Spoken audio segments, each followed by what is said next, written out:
grew up a little bit sheltered. I think I was one of those kids that played by myself. I had a big imagination. I grew up in Kentucky. I was around horses. I always wanted to be like a cowgirl, right?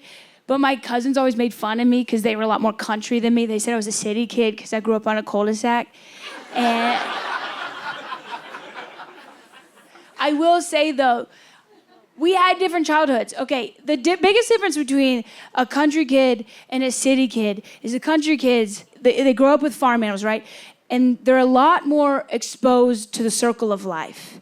Like, city kids were a lot more sheltered. Like, when we have a pet, we put a little, we'll put a little sweater on them. Oh, isn't that cute? Oh. And country kids, they put butter on theirs. And they eat it, okay? Country kids, they see death before breakfast. And then they have that death for breakfast. I remember even recently, I went to my cousin's farm that she's raising her 3 kids on, and I was talking to Knox. That's her oldest kid. He's 6. He's telling me how he's helping his daddy with the baby calves. And I was like, whoa, that's so cool, Knox. What are you doing? You help him feed bottles? And he goes, no, I gotta throw rocks at the buzzards.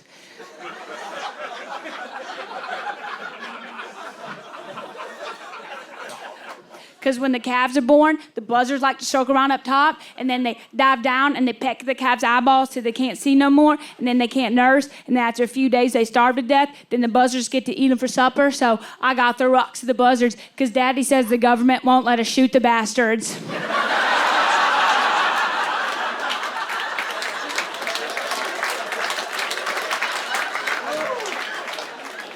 I was like, yeah, I get it. No, I did the same thing, man. When I was your age, I had to feed my gerbil, so.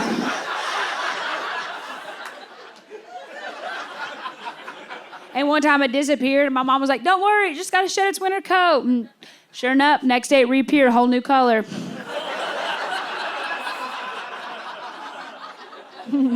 I had this like little brown boy gerbil. Next day, white girl rabbit. What's up?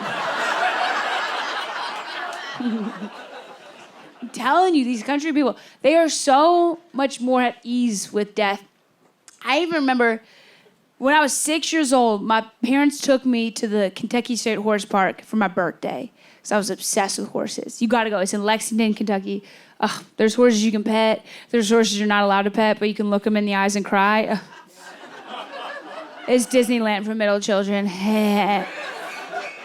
I'm so excited. I'm 6. My birthday party, right? I'm standing outside the front of the park, and I'm looking at a statue of a famous racehorse named Man o' War. When all of a sudden this hillbilly fairy shows up out of a tobacco cloud. He looks like Tinker Bill. Yeah, and he leans over and he goes, "Oh, Man o' War down there." And I was like, "What?" What? And he goes, "Oh, Man o' War down there." And I was like, "Oh, I'm sorry, I have a boyfriend."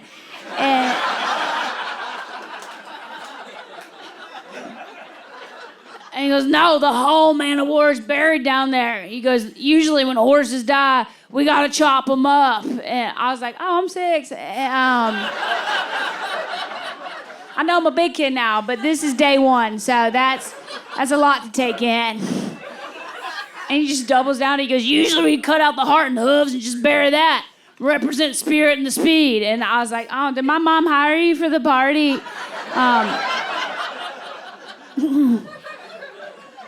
I go, "What do you do with the unicorn?" He goes, "What?" I was like, "Well, the magic part." And he goes, "Oh, I'm sorry, I have a girlfriend." And he